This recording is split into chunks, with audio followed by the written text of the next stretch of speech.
here this morning. Hello, welcome back to the video. I asked you guys on Instagram to send me some questions and I thought I would film today. I guess I'll just start off with randomly is, do you want any more kids? I'm not sure if I've said this already. I feel like I might have said this already, but I want at least one more kid. Fraser is a bit iffy about it because I've always wanted siblings. I think I've brought that on forward and I'm like, well, I want my kids to have siblings, someone to always be there for them. Fraser not so much. Fraser is kind of like a bit like, oh, I'm good with Rory. It's just a conversation we keep having. So I was about to pack my bag for going out and then I remembered one of the questions was, what are you currently reading? So I was reading When the Moon Hatched. I loved this book 3/4 of the way through. Amazing. I love Kane. He's such a cinnamon roll. Just the end. I'm not going to say anything about the end, but I just didn't know what was going on. Like, I knew what was going on, but I didn't. And I was really confused. The longer that I have to like sit on the ending and sit on what actually happened, it's gaining for me. But I'd say 8 out of 10. Anyways, that's what I was reading. So I've just started my new book. The Hurricane Wars. This I got suckered into buying from TikTok shop because the person was like, it's sprayed edges, it's limited edition, and I'm like, you know what, it's pretty, it's meant to be a romantasy, hopefully. Then I'm like, I've read this much. Just started chapter 3, but this is what I'm reading right now.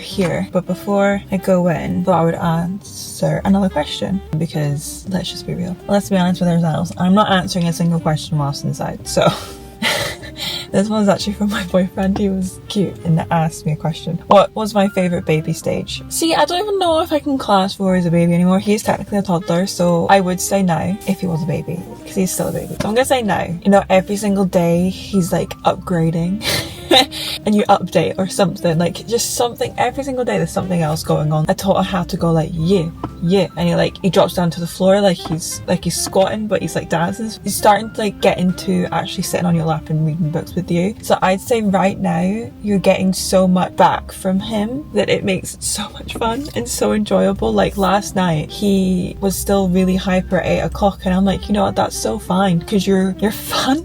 I miss having a newborn, I really do. I also really think about it, I don't miss the sleepless nights, which obviously come as part of the newborn. So long story short, this stage right now is my favourite. Anyways, let's go in before people start staring at me.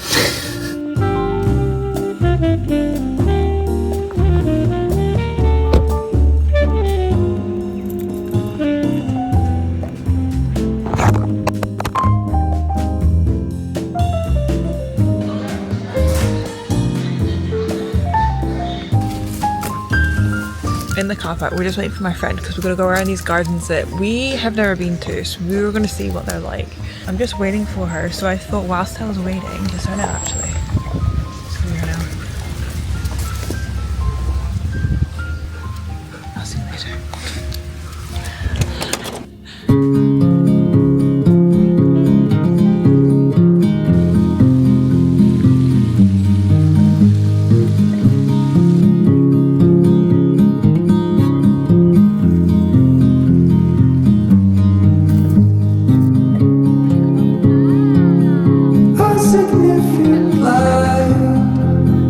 Just where it was needed,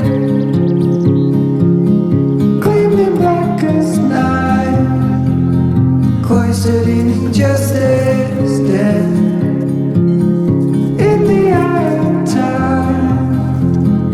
Nobody is losing, faces merchant change. So we're back under the same tree, slightly different area now. And I wanted to do that question because I find this is a really good situation to talk about this. Don't you think you're missing out on stuff since becoming a mum? And I think no. I think that whole mindset of you miss out on so much stuff when you become a mum, or you have to sacrifice your hobbies, what you like doing as a mum, is just such a toxic way of thinking. I do everything that I want to do. Still, I just have a little human being following me along. Yes, it takes more brain power. Like, I've got to make sure I've got snacks, I've got milk, I can't just leave, but I'm not missing out on anything. And I think if you have that mindset of, I feel like if you have that mindset of, I'm going to miss out on stuff if I become a mum, maybe you're not ready to be a mother. I don't know. That's just my thoughts. Stories add so much more to my life. Makes me laugh. We have so much fun together. And I think today proved that. We spent 2.5, 3 hours here and we had the best time. Our babies had the best time. The dogs had the best time. So no, not missing out on anything at all. Do not worry.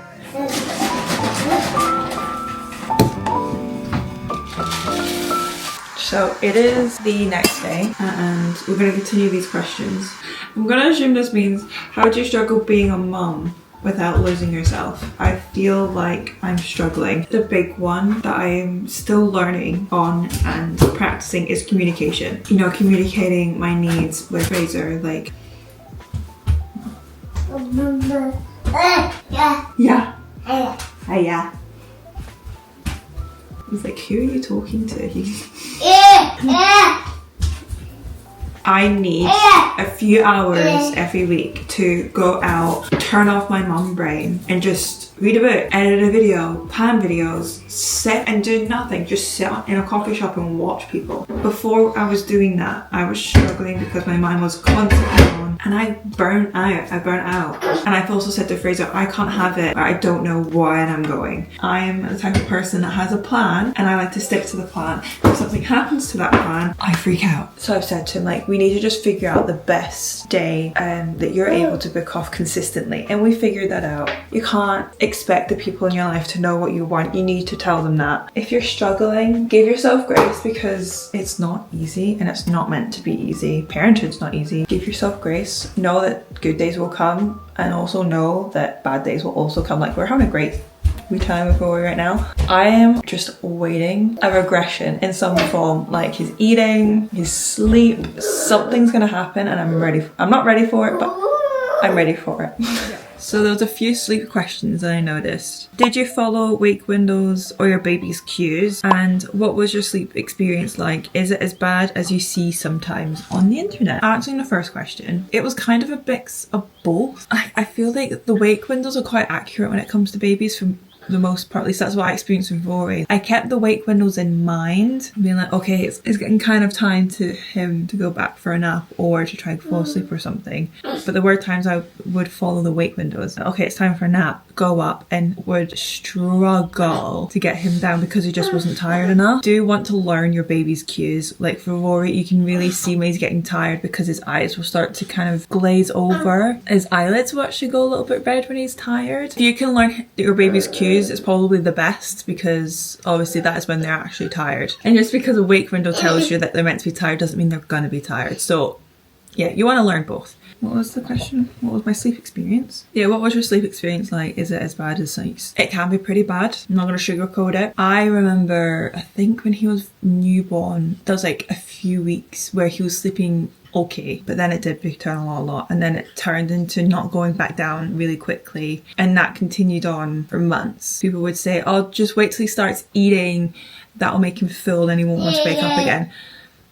6 months later, he was still waking up multiple times a night. I think them sleeping through the night is just something they'll develop on their own. They can be eating full meals. Like my friend's baby, she was eating meals and food. Oh, all of it. She's such a foodie and she still wakes up during the night. So I think the correlation with food and sleep is absolutely zero. It is hard because you end up having to survive on lack of sleep, and that's just something that being a parent entails. You know, it's the honest truth. So Rory has just gone down to sleep. One has a lot to do today, apparently. I'm gonna do this last question so I can make his food. Oh, I know, I've got 2 more questions. What's on your TBR list? Love your videos, by the way. Thank you so much for your lovely little comment there. So reading this, and then I have got the second one, which I think is called like the Monsoon Rising, I think. Then after that, I believe I'm going to start my Crescent City journey because those books are a lot. Then after Crescent City, I will start the Powerless trilogy, I believe. Is it Powerless or Reckless trilogy? I believe by the time I've read all that, Brimstone should be out, and the second book of this should be out, so I'll probably add those to my reading list right at the end. And then maybe I'll do Throne of Glass. So that's on my to be read list for the next year and a half, probably. So, and now finally, the final question. How would you describe your personal style? Mixed matched, maybe? Kind of wearing whatever because I'm trying to think of actual words. I don't know.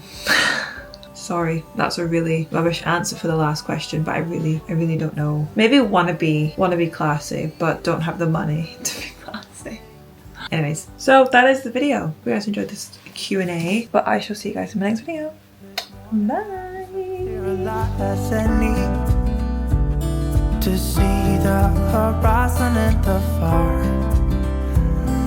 Excuses were 2 for a penny, but they've all gone out the window of this.